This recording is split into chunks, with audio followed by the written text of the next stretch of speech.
Welcome to the Rise of the Trades podcast, the show dedicated to helping you to build, grow, and scale your trades or construction business. All rise for your host, Craig Wilkinson. Welcome to this week's coaching episode of the Rise of the Trades podcast, where we help trades and construction business owners to skyrocket leads, explode net profits without having to graft 60 hours a week and becoming that busy fool. In this episode, I'm going to be having an honest conversation with you about the thoughts about quitting that every self-employed tradesman will have had at some point about throwing in the towel on their business, just packing it all in and getting the easy life by getting themselves a job again. But before we go there, I'd just like to remind you that the Trades Freedom Club has a free Facebook group and community that's full of professional, positive tradesmen and women that are helping each other every single day to grow their businesses. If you're not part of our Facebook group and you want to consider joining, please click on the link in the show notes in the description of this episode and come over to our Facebook group and let's help you to build, grow and scale your business. Now, let's transition over to this week's episode.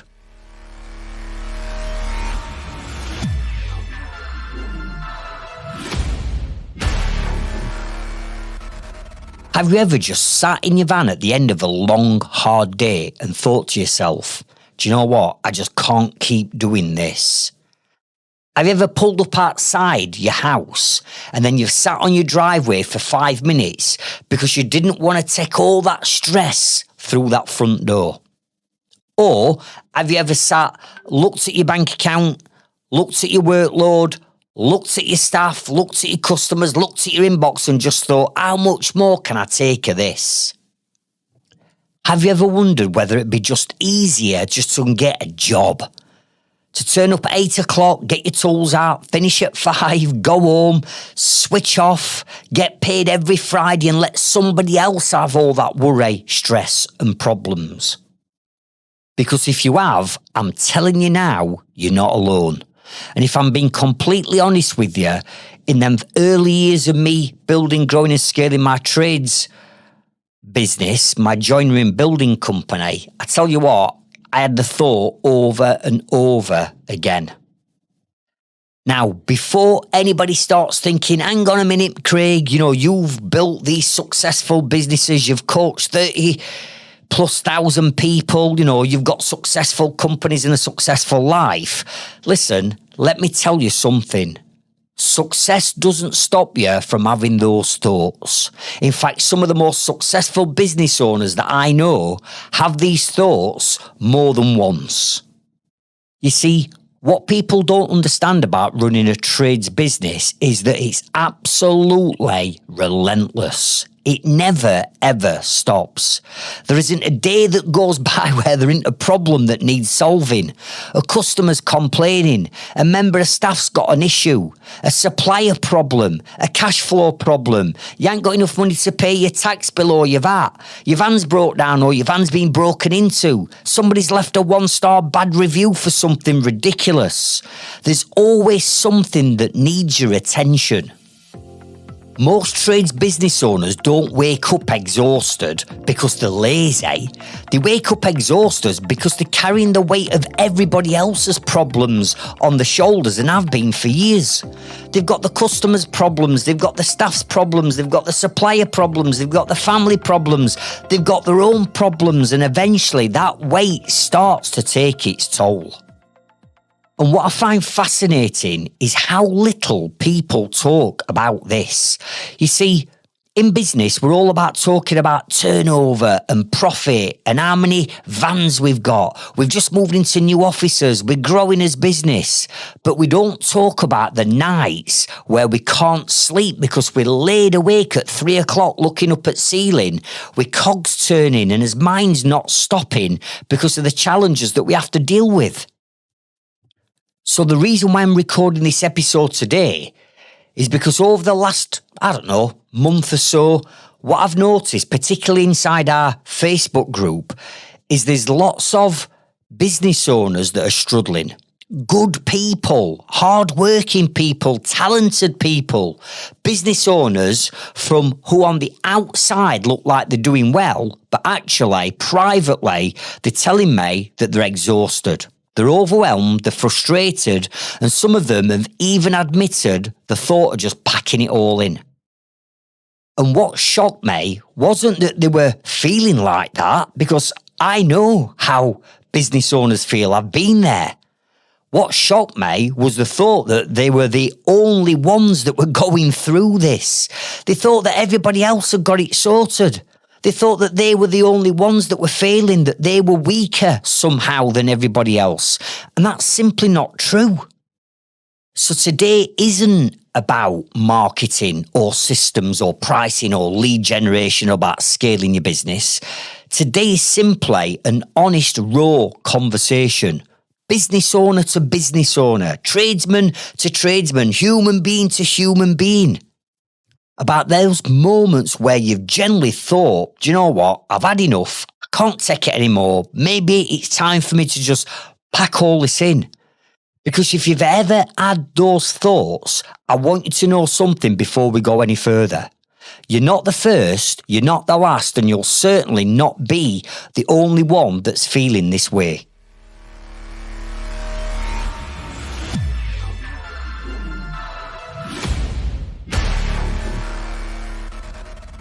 If you've not listened to last week's episode, which was episode number 116, I'd encourage you to go back and listen to that one at the end of this episode. Because in that episode, I was talking about the truth that nobody wants to talk about when it comes to running a business. And I was sharing how marketing tools such as social media are really playing havoc on people's confidence. And what I mean by this is, we all live in this world where a lot of people, including business owners, are just being fake. You know that? You've heard the analogy, fake it till you make it. And what they're wanting you to believe is that they've got the perfect business, they've got the perfect lifestyle, they've got the perfect relationships at home and with the team. And I'm not saying that you can't build that and get that, because you can, because I won't say it's perfect, but I've got to that point and that level in my business. But the vast majority of people are faking it till they're making it. So on social media, where you see all these posts about, oh, I've got all this work on, and we've got these new vans that we've just ordered, and we've got all this team that we're growing, and we've got these flashy offices and all these success stories. And you're looking at your competitors or looking at people that you think are inspiring you to get to their level. But by looking at all this fakeness that's out there, because people don't seem to want to be honest, this is playing havoc on your confidence. Because as you're looking at this, there's got to be times where you're asking yourself, hang on a minute, what the hell am I doing wrong here? I can see that this company and this company are doing really well. Oh, and this company's doing well. Oh, and this company now, they've just ordered, a fleet of new vans, and they've just won this massive project and all this. Well, listen, you've got absolutely no idea what's happening in their businesses and their lives behind the scenes. You've got no idea how much debt they are racking up in that business to afford them new offices or that shiny new van. Are you with me? And because we're looking at all this, we're building a perception up that everybody else seems to be doing really well, but behind the scenes, we're struggling. And for that reason, then we start to look at ourselves as though we're failing. We start to question what we're doing. Limiting beliefs start kicking in. Self-sabotage starts kicking in. And then all of a sudden we start saying, we're not doing as well as we should be, or I've been in business now for 4 or 5 years. Why am I still working stupid hours? Or why haven't I got £500,000 in bank? Are you with me?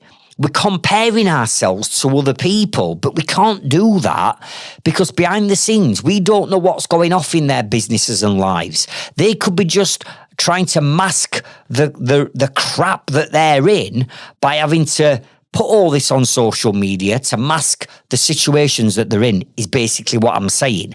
And that is what last week's podcast episode was all about. Now, listen, I'm not trying to say that everybody's out there trying to pull the wool over your eyes, because I know that not everybody is. I've got inner circle members that are doing incredibly well, and they are moving into new offices. They are getting new vehicles. They are making profit. They are winning better jobs. But behind the scenes, for every one person that's doing well, there might be 3 people that are struggling. And for this reason, I want to be honest with you. I want to be open. I want to be raw. I want to be transparent with you. Come on, if you listen to my episodes every single week, or I'm coaching you, maybe you're in Growth Club or Inner Circle, or even in our free Facebook group, you'll know that what I share is real. There's no fakeness with me. There's no masking things with me. If I'm having a bad day, I'll do a video and I'm saying I'm having a bad day. If I'm having a brilliant day, I'll say I'm having a brilliant day. Not every day is fantastic in Craig Wilkinson's life. It never has been, and it never will be, because to try and reach perfection, it just doesn't exist. So leading by example, like I do, I thought, listen, what better person to come out and share some of the true stories and some of the low points that I've been through, albeit it were in the early days. Well, I'm saying early days, within the first 12 years of running my business, I made some terrible mistakes, shocking mistakes. Some things were in my control and I had genuinely made a mistake. Not wanting to, but learning by your own mistakes in life. I've made some terrible mistakes. Some things that have happened to me have not been in my control. They've been in other people's control, but it's had a negative effect on me and on my mindset and my motivation levels and my confidence. And I thought, do you know what, Craig, if you're going to do this podcast, it's no good just talking about these situations. Be honest and be raw and share some of the examples and challenges and stories that I've been through, so that other people can see that we've all been through tough times, but tough times don't last forever. Pain always subsides. Are you with me? And although sometimes you're in the trenches and you can't see the wood for the trees and you don't see light at the end of the tunnel and you're thinking, there's no way out of this. There's only one option I've got, and that is quitting, throwing in the towel and just going and getting a job. I'm here to say, do not quit. Because some of the things that I've been through, where I haven't even been on my knees, I've been laid down flat out. I've been out, almost completely out. But I never gave in, because something deep down inside me, I don't know what it is, something kept saying to me, Craig, you're better than this. Don't let these mistakes beat you. Don't let other people's opinions of you or other people's control of you stop you from getting to where you want to be. Every time you go down, you get back up. And sometimes you go down and then nothing happens. And for months and months, everything's going perfect. And then all of a sudden, you get a low blow after a low blow, then another. And then you just get hit with 3 or 4, 5 things all at once. And it's like, what have I done to deserve this? I'm here to say you do not quit. So in the next chapter, I'm going to share with you 4 real stories that have happened to me that have made me want to quit. And just for the drive and the passion and the determination inside that I've got, I didn't, and thank goodness I didn't quit, because I eventually got to where I wanted to be. So grab your notepads, grab your pens, make some notes of what I'm going to share with you from some of the mistakes that I've made that's wanted me to throw in the towel.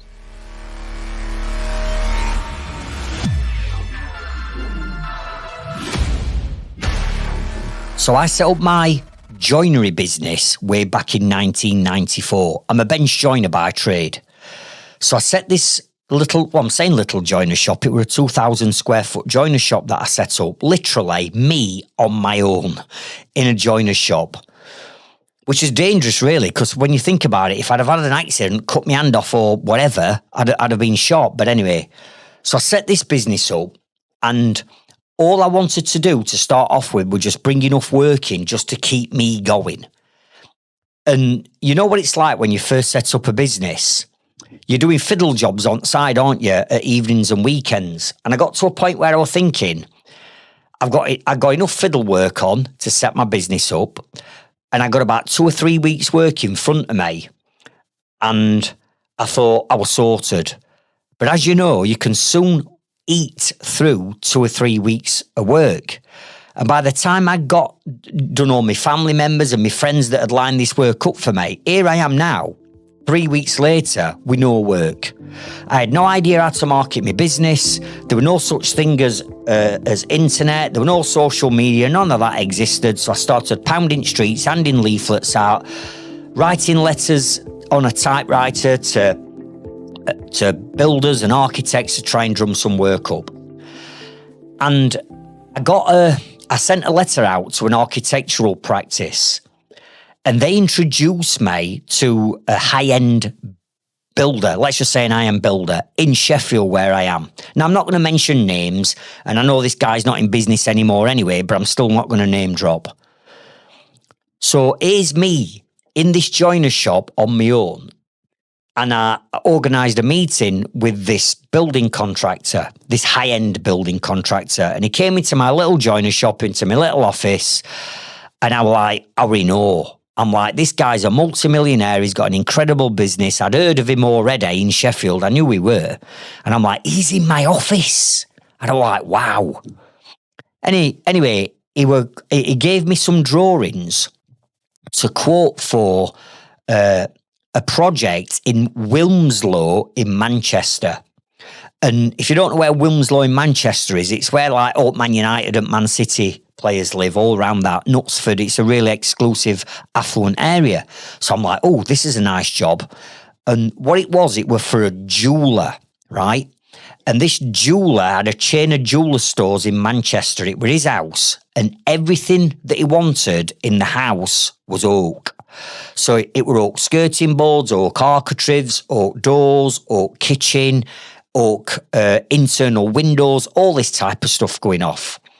So this was the biggest job I'd ever priced at this point. So I priced this job, and a couple of weeks later, he rings me up and says, right, we want you to do work, but you need to come to Wilmslow and start doing up measuring up. So here's me, took my truck to Wilmslow, did up measuring up, came back, started manufacturing everything, and then he wanted it fitting. So then I gave him an extra price to go out and do up fitting, which I did. So we got to end of phase 1, and me, like an idiot, I didn't have terms and conditions.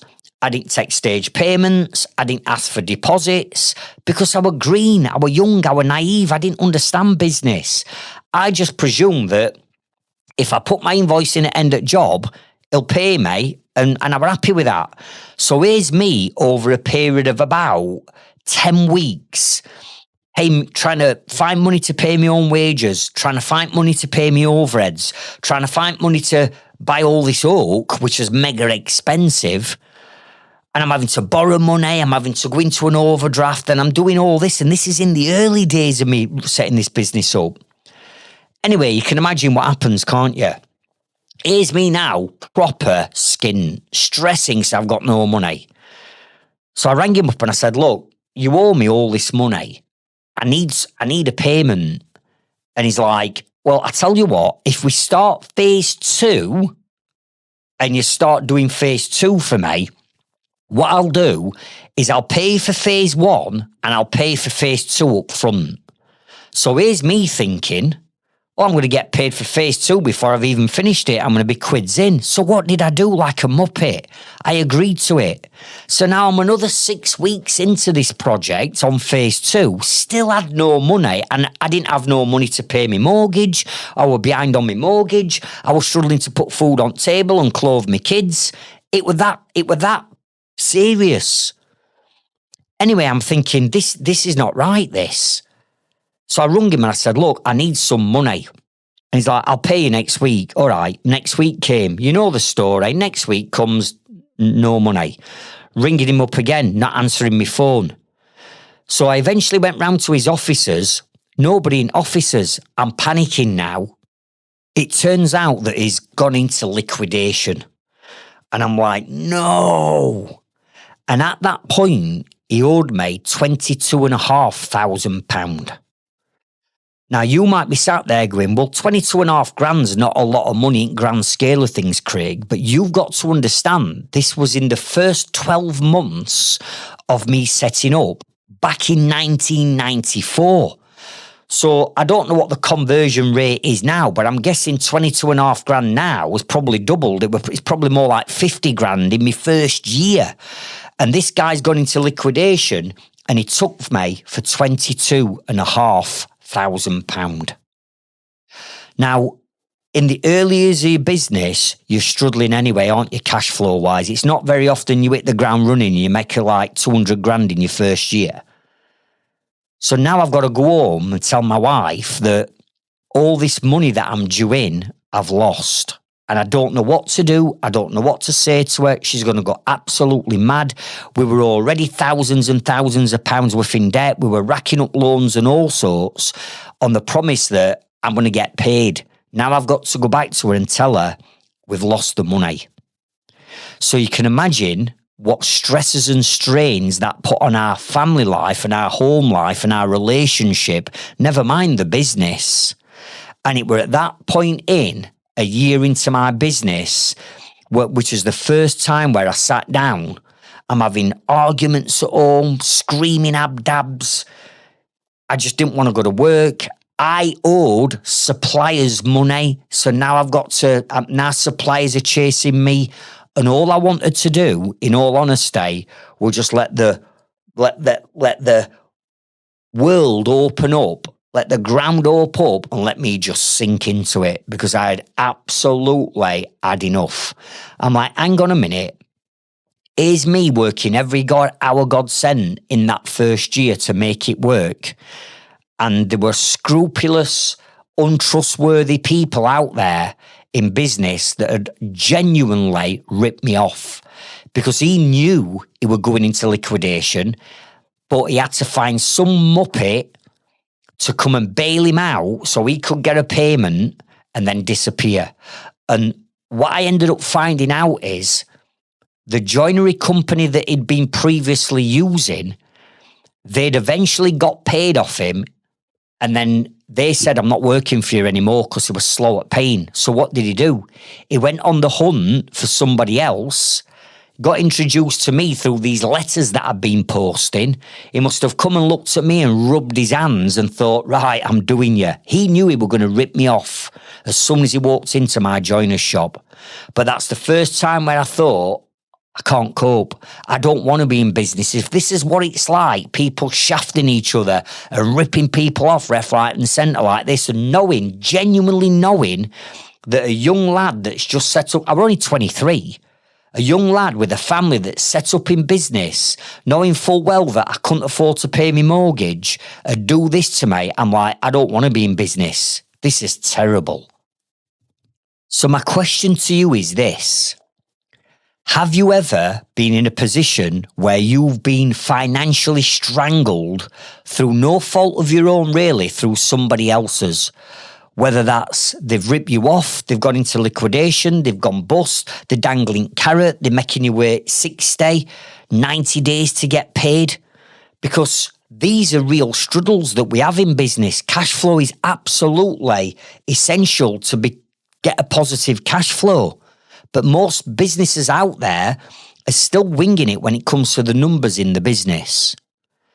Now, I've got over 40 episodes purely on finance.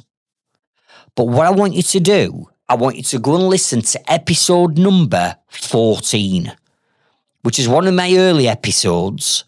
But episode number 14 is how to structure your payment terms to avoid negative cash flow problems.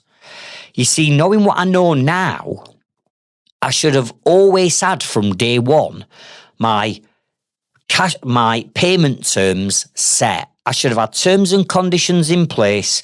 I should have been taking deposits. I should have been taking interim payments.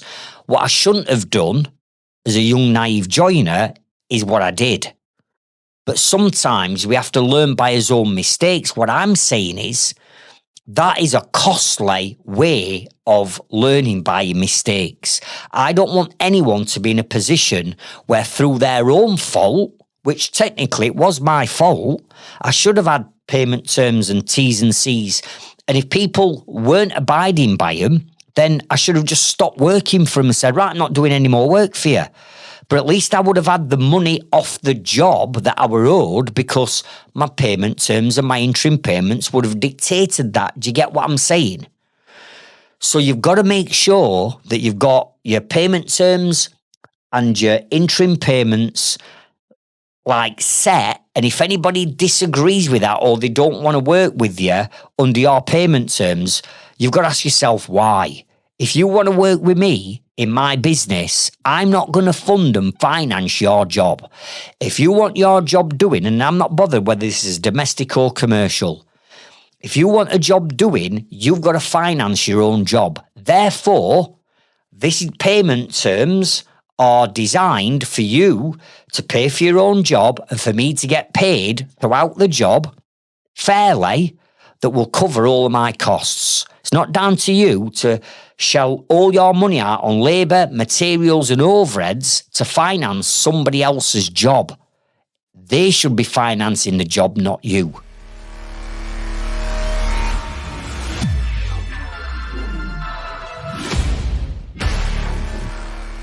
One of the biggest and most valuable skill sets that we need to learn as a business owner is having confidence.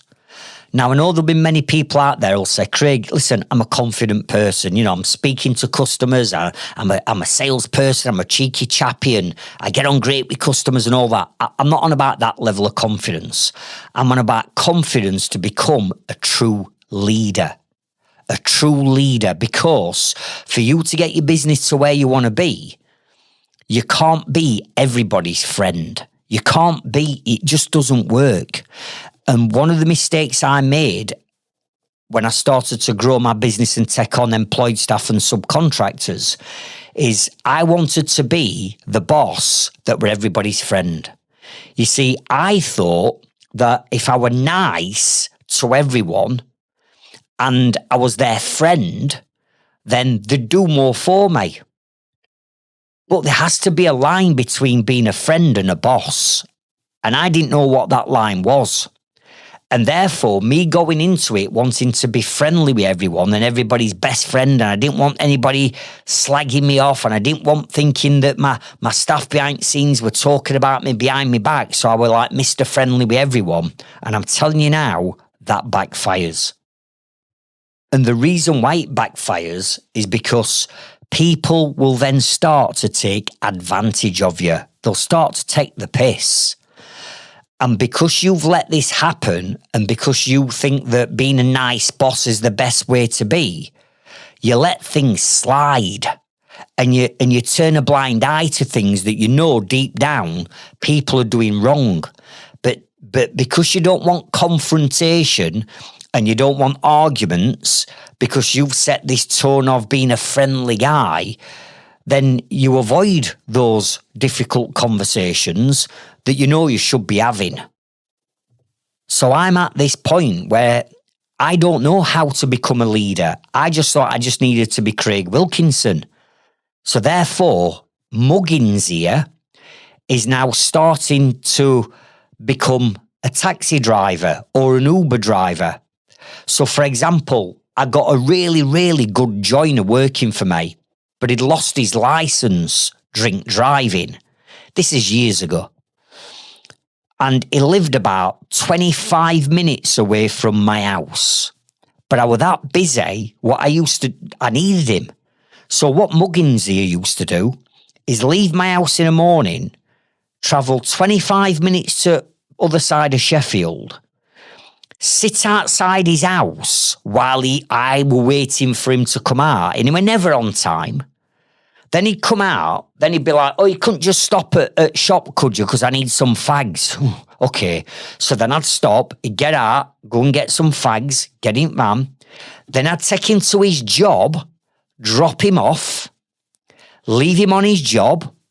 I'd then drive another maybe 20 minutes to my job. I'd graft all day, finish about 4:30, 5 o'clock, drive back to his job to pick him up, to then drive back to his house to drop him off, to then drive from his house to my house. And I were getting in at 7 o'clock at night. And then I were repeating that cycle every single day. And I were doing stupid things like that. By this time, I've got multiple jobs running. So I can't be on every single job at like 7:30, 7:45 to make sure everybody's starting right, starting on time. And then I would pull up on a job and I'd get there for, I don't know, maybe 7:45. There's only me on job. Now they get paid from 8 o'clock. And then at 10 past, 8:15, they'd start rocking up. And then you know what it's like. They'll rock up, start having a chat, talk about football, get flask out, have a cup of tea. And then by the time they get on tools, it's 20 to 9. And I used to let that go. We used to have set breaks where we'd have, unless you're a plasterer, because obviously if you're travelling up, you can't have set times. But we used to have set break times like 9:30 in the morning, while 9:45, we'd have 15-minute break. Then usually 12:30, while about 10 past 1, we'd have a lunch. And then 3, while 3:15, we'd have another break. But it just seemed that every time I rocked up on a job, everybody used to be on a break. And I'd be like, hang on a minute, it's 10 o'clock. You should have your breaks like 9:30 while 9:45. And then it'd be that one. Oh, Craig, we only sat down 2 minutes ago. And I'd be like, okay. But again, not being a strong leader and not being confident to deal with these types of situations. And that is where I had to draw the line. I realised that people were taking the piss out of me. And I realised I had to start toughening up. So, here's what happens next. I'd moved into doing loft conversions. So obviously every single job we had on had scaffolding. And I started using this scaffolding company. Well, we were using 2 because the one we were using, they were busy and they couldn't keep up with work we got on. So they said to me, Craig, you might be better off getting another scaffolding company in because we're going to end up letting you down. So I brings this scaffolding company in and I didn't really know them from Adam. First couple of jobs, it were okay. But then I got a couple of complaints from my customers saying that when they're putting scaffolding up, they're dragging wheelie bins and that round, and they stood on me wheelie bin putting scaffold up or putting first lift up, or they've dragged one of my benches off my garden to stand on to get to, put scaffolding up. I'm like, that's not on. So I asked some lads on job, are they doing this? And on every single job, they were standing on customers' property. They were flicking tab ends all over. Some of them were smoking weed. It was just horrendous. So what I did is I rang their office up and said, listen, you've got to stop doing this. This is so unprofessional. I need you to stop. Yeah, I'll let them know. A couple of jobs later, carried on. So then I sent an email in. Listen, this has got to stop. And it carried on. The next job that we got booked in with them, I said to my lads, right, when scaffolders pull up, ring me and I'm coming out. So they rang me and went, scaffolders have just pulled up. So I jumped in car, went to job. They're unloading all scaffolding and already starting to put lift up. And when I got there, this guy, and forgive me, listen, if you're a scaffolder, please don't take offence to what I'm saying now, right? But some of you guys, you're big lads, aren't you, right? So there's a guy, he's got to be, seriously, 6'2", probably about 16 stone, bald head, full of tattoos. And I'm not being stereotypical to scaffolders here because I know you're not all like that. I'm just trying to paint the picture. And he stood on top of the wheelie bin, which we'd already told them you can't do it. So here's me knowing that I've been a pushover. I walked on job And I said to him, can you get off at wheelie bin? And he's like, what? Who are you? Effing and jeffing and shouting and screaming at me. Who are you? Who are you to tell me how to do my job? Blah, blah, blah. And as he's shouting and swearing, the customer comes to the back door. So he's shouting at me. I'm asking him to get off at wheelie bins. Customer is saying, can you stop swearing? I've got kids in house and can you get off me bin? He's now swearing at customer, telling customer where to get off. And I'm stood there going, this is just an absolute disaster. And I'm getting angrier and angrier and angrier. And I ended up shouting at him saying, get off at bin. He jumps off at bin and he's got a scaffolding connector in his hand. He jumps off at bin. This massive guy comes running up to me, grabs me round throat, throws me on floor. He's on top of me and he starts pummeling me. And he's punching me. And he's got this scaffolding clip in his hand and I'm thinking, that's going straight into my skull, that. And he's battering me all in front of my team and my customer. And it took 3 of his own lads and a couple of my lads to drag him off me, and they dragged him away. And I'm just battered. My nose is bleeding. I've got cut above eye. And I'm absolutely in shock. Customers in shock. Customers screaming she's going to ring police. I'm shouting at my lads to help me. They're absolutely terrified of this scaffolder. She's saying I'm ringing police. It was like, oh my goodness, what has just happened? The customer rang the police. The police came out, took a statement off everybody, and obviously went to arrest him. They arrested this scaffolder, but then I started getting threats, phone calls from random people saying, if you press charges, right, we're going to come and do you. We know where you live. We know where your offices are. We know your family. And I'm like, what? Why have I ended up here? So obviously I'm terrified. I've dropped charges against them, obviously sacked them off.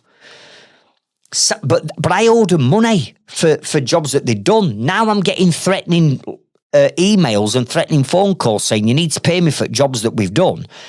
So I ended up paying them off.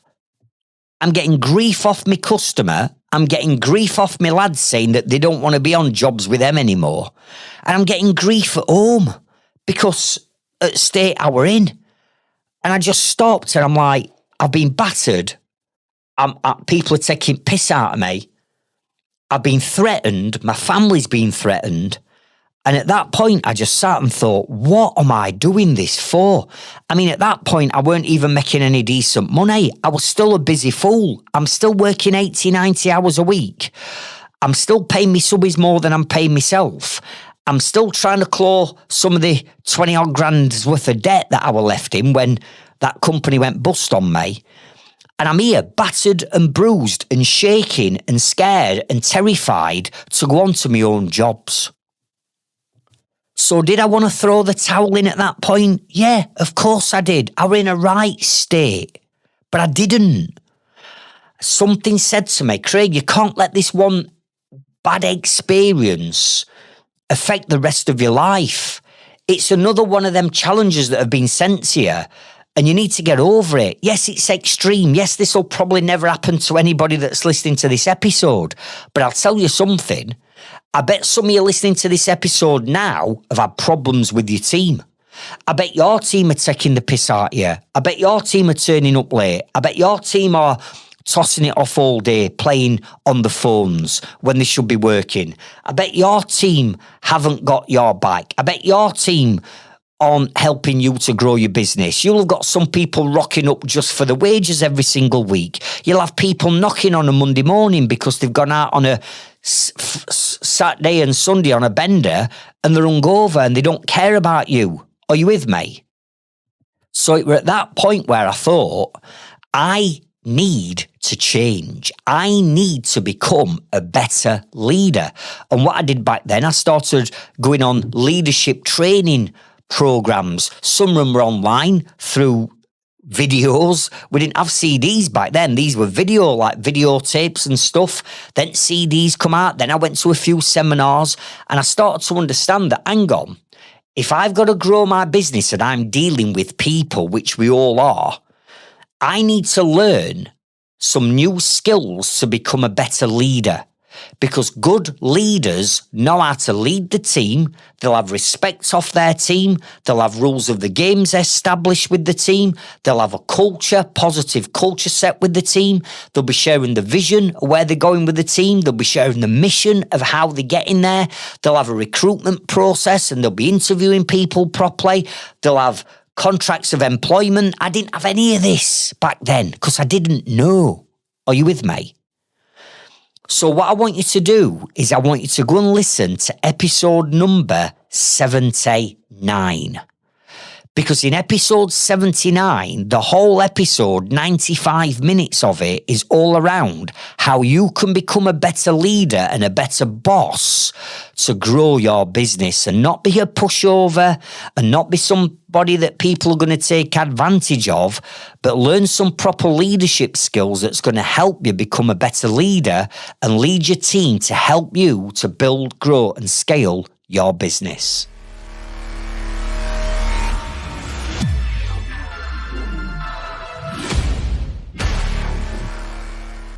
Everybody has their own why and their own purpose on why they set up in business in the first place. Because let's face it, I think we'll all agree that running a business is the toughest, hardest job in the world. People don't prepare you for what running a successful business takes.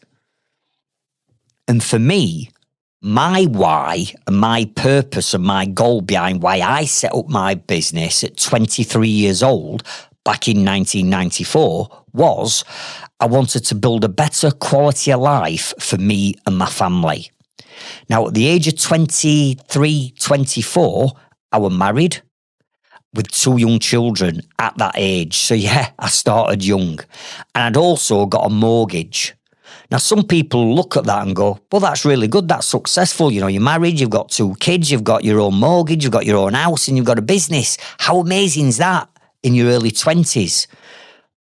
So my goal was I wanted to provide a better quality of lifestyle for myself and my family as I was growing up through my 20s, 30s, 40s. I wanted to build a really good lifestyle for us. Because growing up as a kid, like many people listening to this episode, you had nothing and neither did I. You know, my mum and dad love them to bits and they're still with me today and I'm so grateful that they are. But my mum and dad didn't have a lot of money and we lived in a two-bedroom terraced house in Sheffield in an okay area, not the nicest area, but not the worst area. But it were an all right area. But we didn't have a great deal as a family. So growing up as a kid, you know, we struggled financially.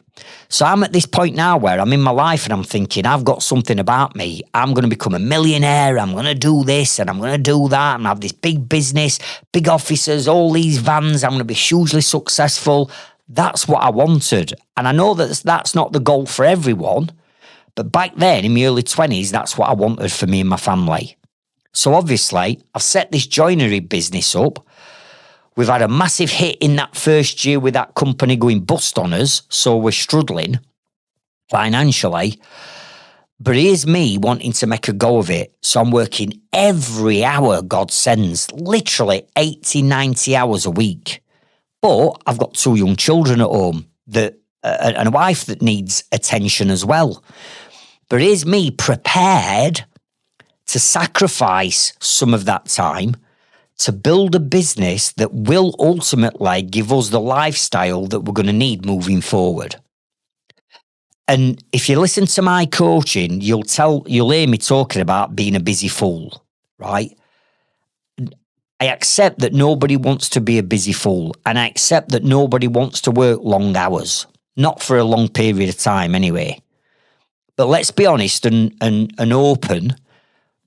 In the early years of running a business, you have to put the graft in. That you've got no option. If you go into it thinking, oh, I'm only going to work 36 40 hours a week, like I did when I were employed, you're going to really struggle to grow your business. In fact, I'd hazard a guess that if that's your attitude, you'll not last 2 years. So we do have to sacrifice some of our time in them early years. And that's exactly what I was doing. Now, being skint, being broke, being overwhelmed, being overworked, being tired, and then coming home to a young family, it were exhausting. And as you can imagine, arguments started to happen in our home, in our relationship. And I know for sure right now that, again, there'll be people listening to this episode right now, and you'll be in that position where your business is your baby, you've conceived it, you're growing it, you're nurturing it, you want it to do well, and you're putting every hour God sends into it. And when you go home, you sometimes feel as though people behind closed doors don't appreciate or understand what you're doing to try and benefit them. But what we've got to understand is they don't care. All they care about is you being present with them and enjoying that family time and that support that you need to be giving your family. Now, I know that you know the reason why you're doing it, but sometimes other people don't get it and they don't understand it. So when you're going home and saying, I can't believe you're saying that, here's me working all these hours. I don't want to work all these hours. I don't want to be skint, but I'm doing it for you. They don't want to hear that. So ultimately, cracks started to appear.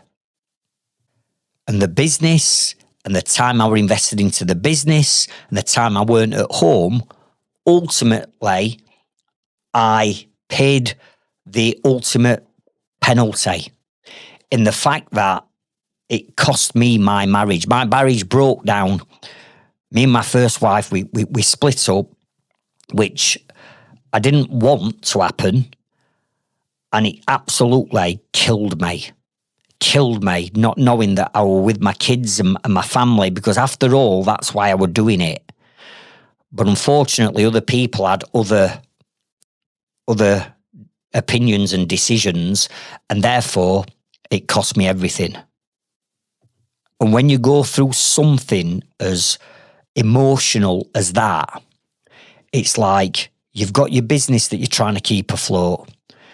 You're now on your knees because you've lost everything. Everything you've been working for, everything you loved and cherished has gone. I am telling you now, you cannot imagine how broken I used to be. I'm talking broken.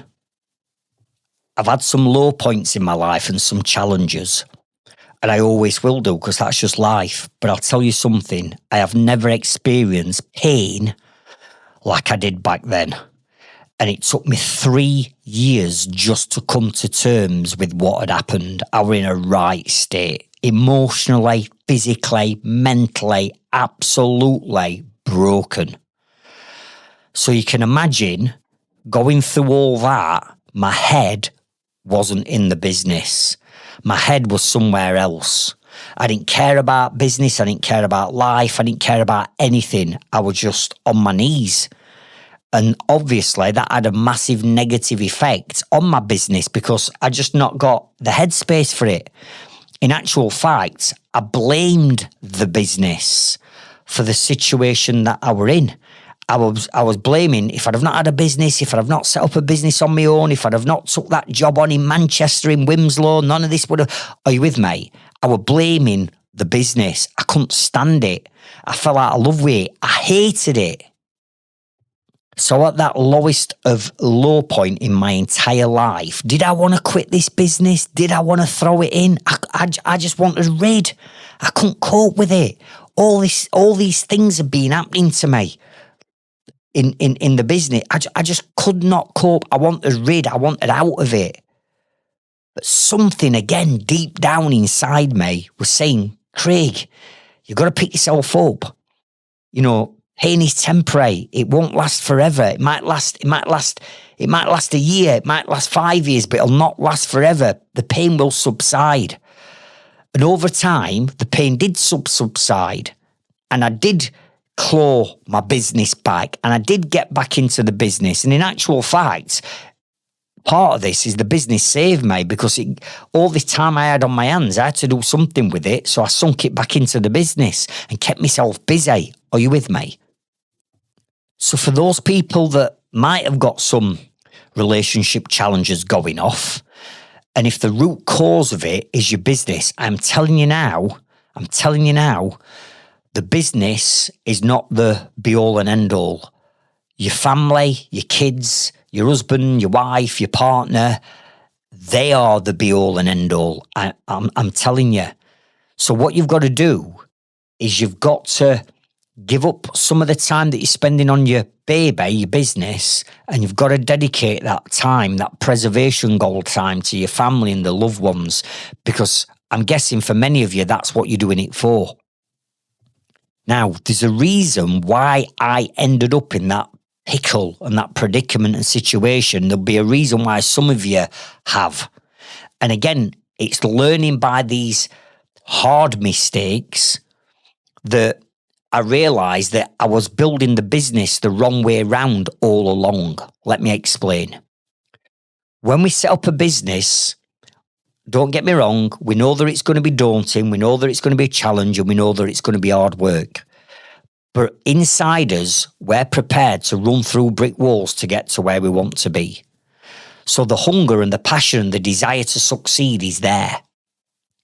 And what we do is we set up this business knowing that we want the business to give us a good life. I mean, come on, why wouldn't you? If you're going to run your own business, you want to get some perks out of it, don't you? And I know that money and materialistic things aren't the be-all and end-all to everybody.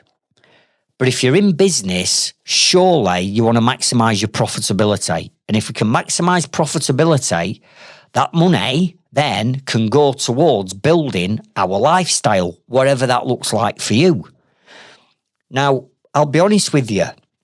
When back then, I wanted to become a millionaire. I wanted to live in a beautiful, big 5-bedroom stone detached house. I wanted to drive nice cars. I wanted to be able to afford to go on holiday 2 or 3 times a year and not have to scrimp and scrape to achieve all that or put myself in debt. That's what I wanted. And the mistake I made, which is the mistake that many of you will be making, is this. You're hoping and praying that this business that you're going to build is going to provide you with a financial reward big enough to be able to afford the dreams that you're promising you and your family.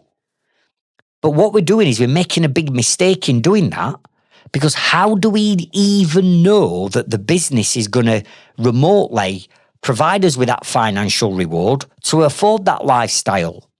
What we're doing is we're winging it. We're making it up as we go along. And we're saying that if we graft for enough years and we put enough commitment in, the business is bound to get us to where we want to be. Well, let me tell you now, for 9 out of 10 people, that's never going to happen, because winging it in your business and not understanding the numbers and not understanding how to build, grow and scale a proper business and not just be self-employed and create the world's toughest job takes more than just hard graft. You see, I've been grafting now at this point for 12 years. And I was still, after 12 years, skint. I was still working 70, 80 hours a week. I was still stressed out. And I've been doing it for 12 years. Nothing was changing. Why? Because what I was doing is I was pinning all my hopes on growing this business by winging it and making it up and keeping my fingers crossed that it were going to give me what I wanted. No, we don't do that. Here's what we need to do to safeguard our relationships and to give us the lifestyle that we want. What we do is we sit down and we go, right, if I want the 5-bedroom detached house, right, how much is that going to cost me? Things like mortgages, insurance, utility bills, and we cost it out. If I want to drive the Range Rover Sport, how much is that going to cost me in car payments or insurance? If I want to go on holiday 3 or 4 times a year to Spain, Portugal, Cyprus, America, how much is that going to cost me? If I want to be walking around in dripping in designer gear, how much is that going to cost me? If I want to have this social life, how much is that going to cost me? Do you see what I'm saying? So what we do, or what we should do, is we should look at our lifestyle like a business. If you think about your business, you've got income coming in from invoices, from your sales, from your customers and your clients. You've got an income coming in, but you've got expenditure, which is your overheads and your materials and your labour. And what you need to do is make sure that there's more coming in than there is going out. And that's how we run a business. But in all honesty, some people can't even do the simplest of things, like bring more money in than that's going out. Because these people who are in overdrafts or debts or racking up the credit cards, you clearly ain't got your maths right. The simplest of maths. What we need to do is we need to look at our lifestyle as a business. Because think about it. In your lifestyle, you've got income coming in. The income coming in is your wages or your dividends that are coming out of your business. But also in your lifestyle, you've got expenditure. You've got overheads, just like a business has. You've got your mortgage. You've got your car payments. You've got your food. You've got your social side. You've got your kids' gymnastics and football that needs paying for. You've got your holidays that need paying for. You've got all that. So if we look at our lifestyle as a business, what we need to be doing is saying to ourselves, if that's what the lifestyle we want, how much does it cost? And if that lifestyle is going to cost you 200 grand a year, what we then do is we go, right, our business has got to pay us 200 grand a year. How do we build the business to do that?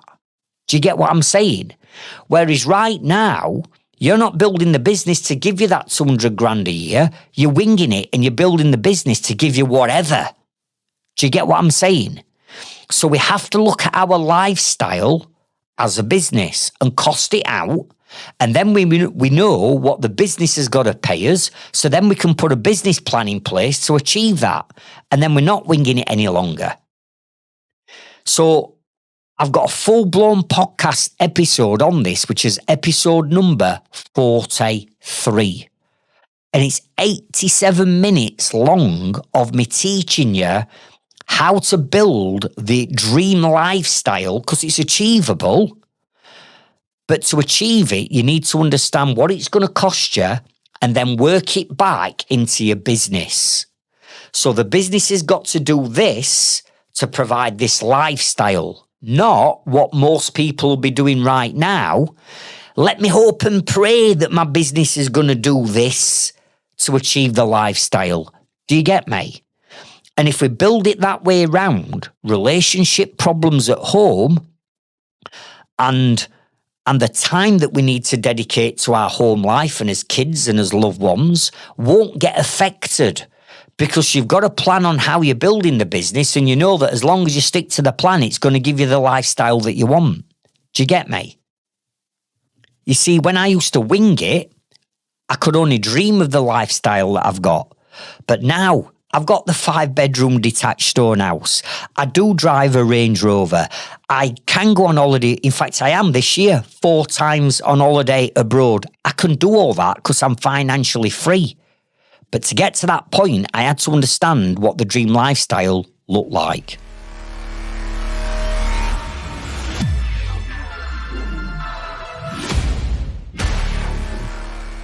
Now, the fourth experience of where I wanted to quit, I have actually shared this on a previous podcast some months ago. But I'm going back to the days where we used to have checkbooks, right? So we're going back 20 years ago. And what we used to do, we used to write checks, post them to our suppliers. The check would get cashed. That would pay for our materials.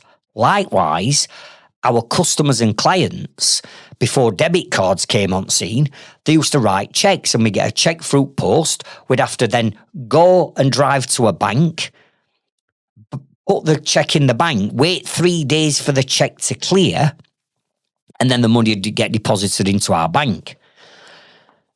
So we've got 2 or 3 big jobs on at this time, and I'm on my way to an extension that we were building. And I'm driving up a lane in Sheffield called Abbey Lane. And Abbey Lane is a road, a main road that takes you straight through the middle of some woods. So you've got woods on either side. And as I'm driving up up Abbey Lane, my phone rings at side of me, and it's Sarah. Sarah's my second wife. So I'm driving up. Sarah's name come up on phone, and I see a lay-by in front of me. So I pull up into this lay-by on Abbey Lane. I answer the phone, and Sarah says to me, "Where are you?" I says, "I'm on Abbey Lane. I've just pulled up in a lay-by to take this call. What's up?" She went, "You're not going to believe this." I went, "Believe what?" She went, "The check that we'd put into the bank at the end of the previous week that we needed to clear on the Wednesday for us to have enough money in the bank to pay all the wages, all the staff, the subbies and all the employees, the check from the customer had bounced." So as she's telling me this, I'm sat in a lay-by in my Vivaro van. And as she tells me, my guts just sink. Because I was banking on that check clearing on the Wednesday to enable me to pay all my staff. And in all the years I've been in business, I'd always made sure that my staff and my subbies had always been paid. Even I had to go without for weeks and weeks and weeks without any money. I'd always make sure that my lads got paid, always. But I knew that if this check didn't clear, I was screwed. So she said checks bounced. This horrible gut-wrenching feeling just came over me. And I just put my hands on my steering wheel, put my head on steering wheel, and I just broke down crying. And I'm not ashamed to say it. I was a 36-year-old grown-ass man sat in a lay-by on Abbey Lane in Sheffield, crying and sobbing my heart out like a baby. And when I said crying, you know when you're uncontrollably crying, or when a small child's uncontrollably crying and they can't get the breath and they've got literally snot coming out of the nose. Honestly, I was like that. I could not get my breath. And I just sat there and thought, I am done. I am absolutely fed up to back teeth of everything that I've ever had to go through. My life's a mess. My businesses are a mess. I've been at it years and I'm still not making money. I'm still stressed out. And I did something stupid. I wiped my tears away. I started engine and I'm facing up Abbey Lane. I swung the van round to go down Abbey Lane. And I have no idea, well, I do know why I thought this, but I did something stupid. As you drive down Abbey Lane, you'll probably not know it, but in Sheffield, Abbey Lane, there's a crossroads, a busy crossroads, at beachy traffic lights. And I'm going down, there's nothing in front of me, and lights turn to red. And I did something ridiculous. I just closed my eyes and thought, I'm done. I'm going through these lights and I'm not bothered what the outcome's going to be. If something comes and it wipes me out and I'm done, I accept that because I just cannot continue to run this business and have my life the way in which it is at 36-year-old. Now, thankfully, nothing happened. I went straight through, but when I got to the other side, I pulled up and I'm an emotional wreck again. I'm like, what on earth have I just done? What have I just done? I've got a family. I've got a wife. I've got kids. I'm like, something needs to be done. And I drove home, pulled up on drive. Me and Sarah just hugged each other and just both broke down crying. I told her what I'd done. She says, you need help. You need help. And at that point, again, it were another one of them moments where I'm like, I just want to pack it all in. I just want all this. I want all my customers to go away. I want all the pain to go away. I want the cash flow to go away. I want my team to go away. I just want everybody to just leave me the hell alone because I've just had enough. And I know for sure that whoever's listening to this episode right now, you've had challenges in your business, in your life, where you've thought of quitting.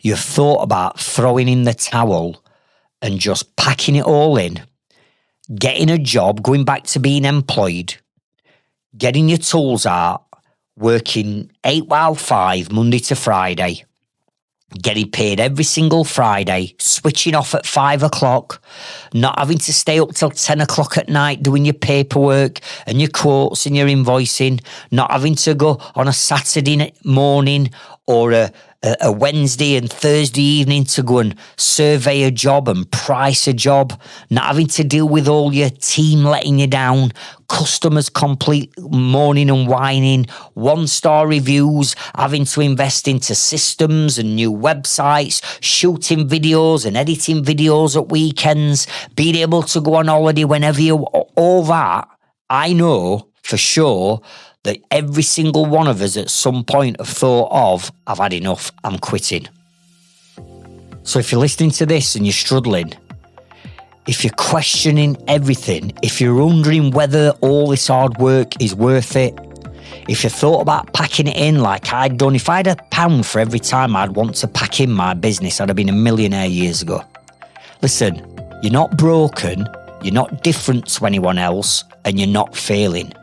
You're just experiencing exactly what hundreds of thousands of other business owners are experiencing right now.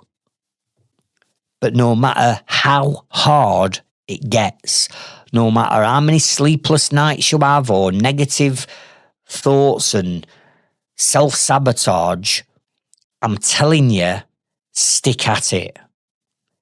Because if you stick at it and you get the right help, you get the right support, you get the right circle of influence, you get the right knowledge, you get the right team around you, and you build the business the right way rather than winging it, there is light at the end of the tunnel. You might not be seeing it right now, but I'm telling you there is. Because if I can come from where I've been in my life, and listen, I've just shared 4 instances, and these are 4 that really still haunt me today. After all them years, I'm emotionally scarred by them. But listen, it's not only 4. There's probably 400 times I've wanted to quit, but I didn't. Because I believe in myself. And even though you might not believe in yourself right now, I believe in you. Your family believes in you. You've got friends who believe in you. You've just got to get that belief back. And the only way you're going to get the belief back is by building the business the right way and not winging it. Now, my last podcast that I'm going to recommend that you listen to is episode number 70.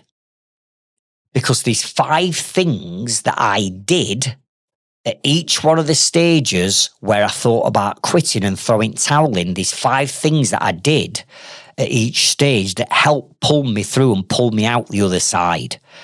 And this is 102 minutes of pure, powerful coaching.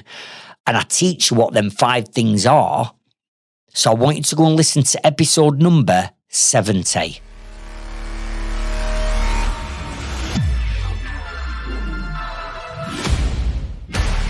Now, how my story continued, because it's not ended yet, my story's not ended, is by 2012, I brought a business coaching and I'd learned how to build, grow and scale a business the right way.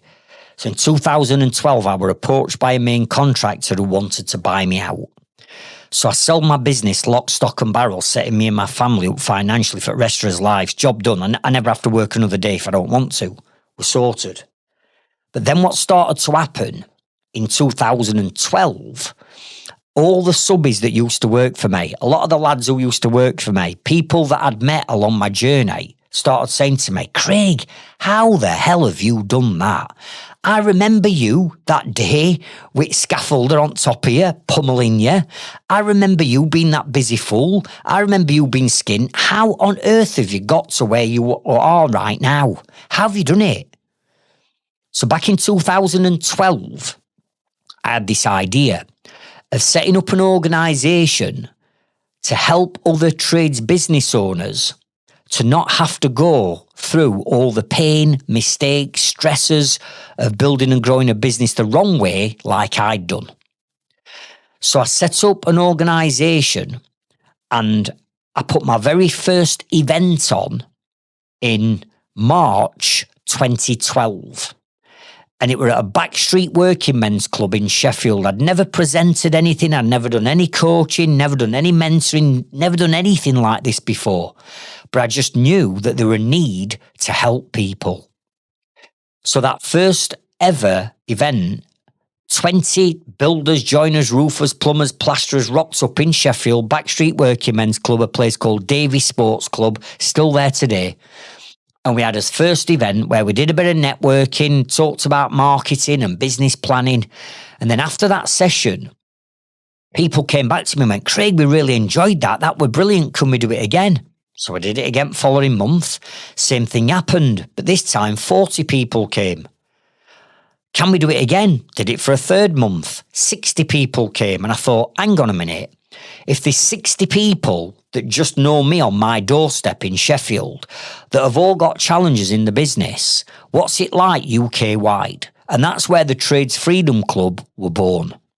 Now, here we are, 13 years later, big organisation. We've helped 30,000 tradesmen and women to build, grow and scale their businesses. I've stood on nearly 600 stages now and presented all these strategies. There's the free podcast. So what I'm saying is, we have got the support network that you might be looking for or want to consider getting involved with. The first thing is get stuck into these podcast episodes. The second thing is to come and join our Facebook group. And when you join our Facebook group, you'll see the culture that we've got inside Trades Freedom Club. Because unlike some of these Facebook groups where you join and you just get like abused, attacked, your work slagged off, even threatened, you're going to come into our culture, which is helpful, supportive, trustworthy and safe. It's a safe space for you to come. You can ask questions, you can share videos, you can mentor other people by giving your help and support and advice away. It's just a really supportive, safe place for tradesmen and women to come and hang out and get that support network that they're going to need. And if you're listening to this episode now and you're really, really struggling, you need to come into our group and you need to either put a post in saying, listen, I'm struggling, can anybody help? And we'll all muck in and help you. Or if you'd rather not put a public post in the group, drop me a direct message on Facebook and tell me what's going off. Because between me, our Inner Circle members, our Growth Club members, our Trades Freedom Club ambassadors and mentors that we've got something to be able to offer the support that you're going to need. And listen, running a business can sometimes feel like a tough, old, lonely place where nobody gets you, nobody understands you, even your family sometimes don't understand what it's like. But we do. We're all in the same industry, we're all running businesses, we've all got the same challenges, but more importantly, many of us have overcome them challenges. So instead of you trying to struggle, winging it, keeping your fingers crossed and gambling that what you're doing is going to work, stop gambling and winging it and just say to us, look, how do we do this? How do I do that? I've got this problem. I don't want to take 5 years trying to overcome it. Craig, give me the strategy that I need to overcome it so I don't have to make the same mistakes that you've made, and therefore I can speed up the success and the timeline of me achieving that lifestyle that I'm building for myself and my family. Remember, if you want to join our Facebook group, the link is in the show notes and the description of this episode. I really hope that me being honest and transparent the way in which I have on this episode has made you realise that you're not on your own no matter where you are on this journey. And I appreciate that not everybody's struggling. I get that. But even when times are going well and everything seems to go in according to plan, there's always a curveball waiting for you just around that corner to try and bring you back to your knees. Remember, the Trades Freedom Club, me and all my team are here to help and support you every step of the way. And remember, the business is never the problem. The problem is always the mindset of the business owner. I'll catch up with you on next week's episode and I'll meet you at the top. Thank you.